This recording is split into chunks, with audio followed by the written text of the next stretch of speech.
তত্ত্ব।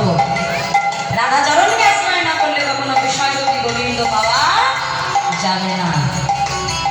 কেউ যদি মনে করে আমার কাছে অনেক টাকা আছে আমি বৃন্দাবনে যাবো, যেতে পারবে? পারবে না। কারণ টাকা থাকলে বৃন্দাবনে যাওয়া যায় না। বৃন্দাবনে যেতে গেলে রাধারানীর কৃপার প্রয়োজন হয়। রাধারানী তো যতক্ষণ না তোমাকে ডাকবে তুমি কিন্তু ততক্ষণ বৃন্দাবনে তার চরণকে আশ্রয় করতে হবে, রাধারানীর চরণকে আশ্রয় করতে হবে। তাই কি বলছে দেখো দেখো, তোমরা কেউ ভুলতে করো নাম করো সাধনা, কৃষ্ণ নামের আগে রাধার নাম বলো না। আর কৃষ্ণ আজ কৃষ্ণ নামের আগে রাধার নাম কি বলো না।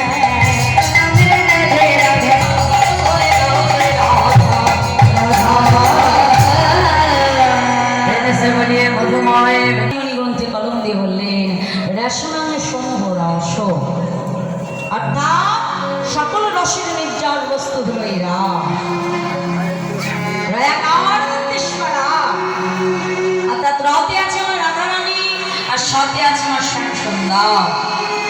একদিকে জীবাত্মা আর একদিকে পরমাত্মা, আর মাঝখানে কি রয়েছে একটা আকার বা প্রাচীর।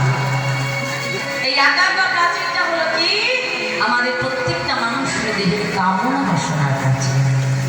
আর এই কামনা বাসনার প্রাচীরটা যদি একবার আমরা তুলতে পারি মা, তবেই কিন্তু এই দেহের সঙ্গে অর্থাৎ জীবাত্মার সঙ্গে পরমাত্মার মিলন সম্ভব। জন্য জীবকে কি করতে হয়?